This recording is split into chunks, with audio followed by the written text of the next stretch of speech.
Words from beyond. I'd been having these awful, dark feelings, questions and ideas. What if Brian was being tortured even more on the other side? He'd no one to look out for him. He didn't know anyone. What was dying like? Was it hard? What did he face ahead of him? Maybe there was no other side. Maybe this was just a story I believed to make my life here more pleasant.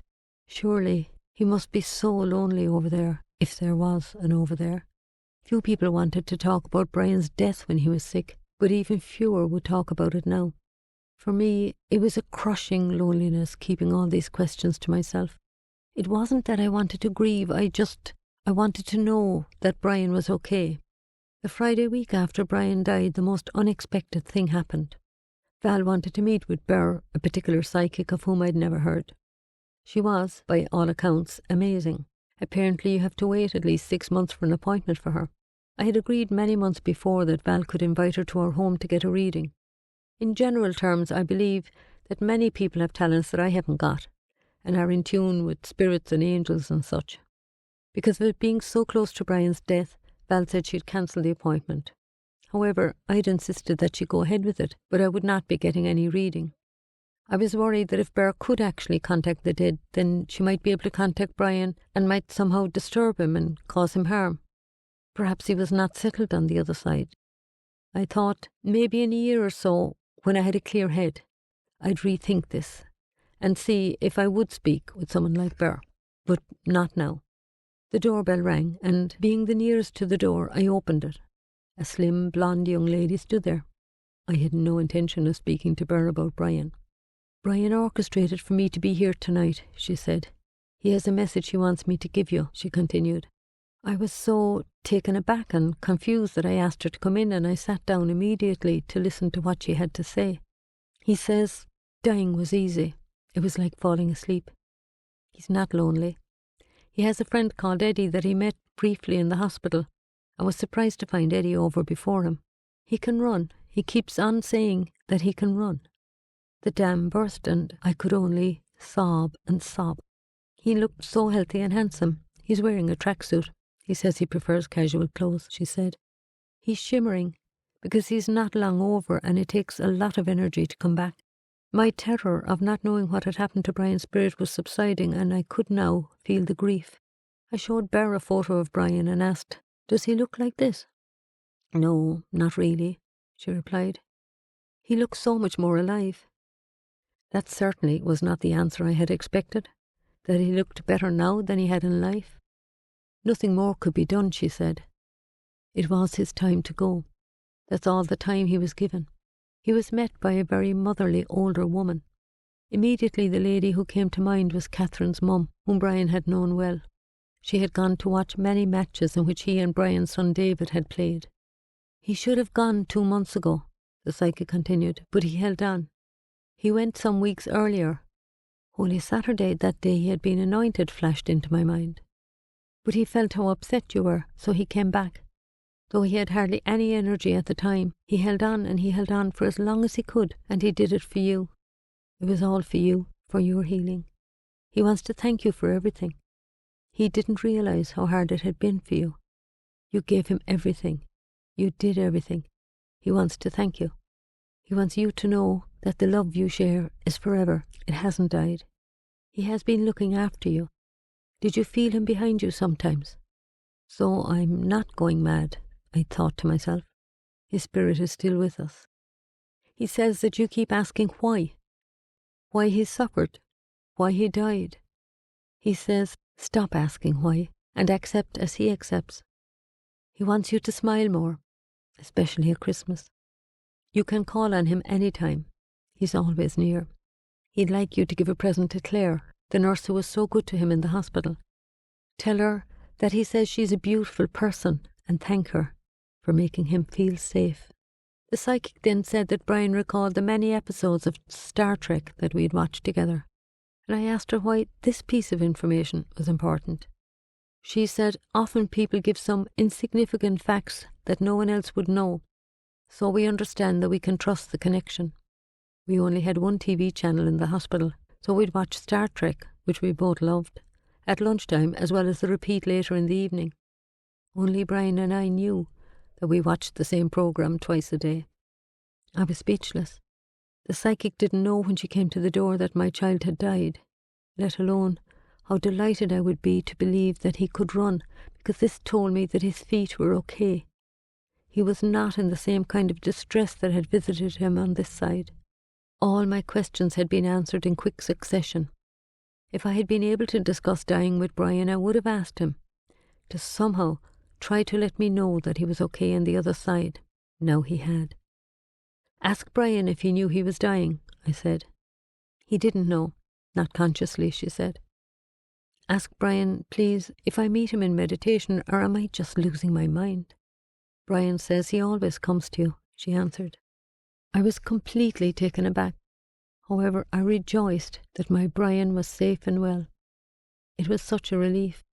But how could he love so much? I was so overwhelmed when I finally understood that these past months of intense suffering had been chosen by him to help me. He wanted me to experience his love and have the time to come to terms with his parting. He loved me unto death and beyond. It was unbelievable. While I was being love in his life, listening, caring and feeling with him, he was returning this to me 1,000,000-fold. The whole experience was one of love, given and received, of loving and being loved. It was love experienced to a degree that I couldn't even have imagined.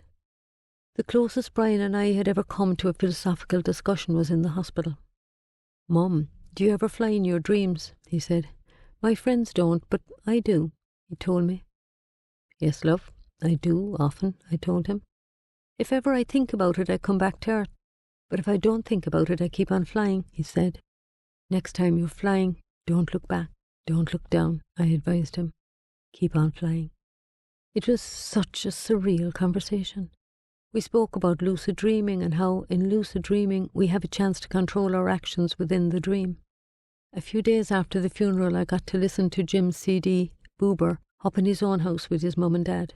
You probably remember from the title of the CD that Jim had dedicated it to Brian. Grace, one of Brian's many friends, accompanied Jim, who sang and strummed on his guitar. I've listened to this treasured CD countless times. The track that really speaks to me is track 4, Steal My Show. Verse 1, "Steal my show, come and sit here for a while. It's time to go. The light is green and I've got miles before I'm home. You did no wrong, thought that you were always right. It's been so long, since the night you stayed the night." The chorus, "It's time for me to be by myself. It's time for me to reach and touch someone else. I've got to go. I've got to go. Alone." Verse 2, "The light's on you. You're the star that they all want to know. What to do when you know it's the end of the show. Make it slow. What you have seen but never heard, now you're gone. Flying high and as free as a bird." And verse 3, "And steal my show and come and sit here for a while. It's time to go. The light is green and I've got miles before I'm home." The following day, a group of Brian's friends called to our house. "This is Brian's last mix," they told me as they handed me a CD. And then they headed off, leaving me to listen to Brian's final creative efforts on my own. It was trance music. I'm going to tear everything down and replace it with something new, with God, a world of God, love and compassion. Did Brian have some inner knowing of how soon he would meet his God? It was like some out-of-body experience, listening, as it were, to words beyond the grave. Brian's month's mind was on a Saturday. It's customary to attend Mass and remember the deceased a month or so after the funeral Mass. 100,000 angels was the heavenly music that welcomed us to the church. I felt compelled to somehow share with people my confidence that their deceased ones were safe, so I read the communion reflection. I decided to read a poem called "To My Dearest Family" that imagines how one of our loved ones in heaven might speak with us.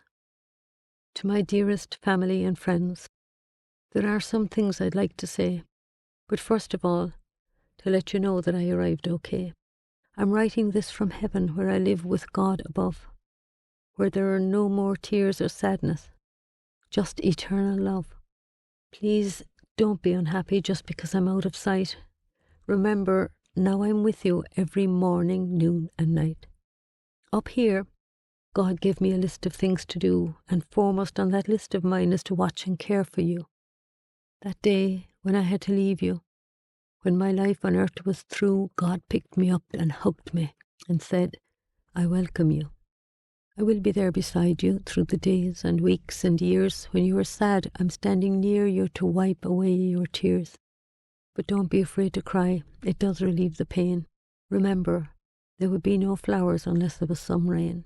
But one thing is for certain. Though my life on earth is o'er, I'm closer to you now than I ever was before. There are rocky roads ahead of you and many hills to climb. But together we can do it. Just take one day at a time. And now I am content. My life has been worthwhile, knowing that as I passed along the way I helped to make you smile. When you're walking down the street and I'm on your mind, I'm walking in your footsteps, only half a step behind.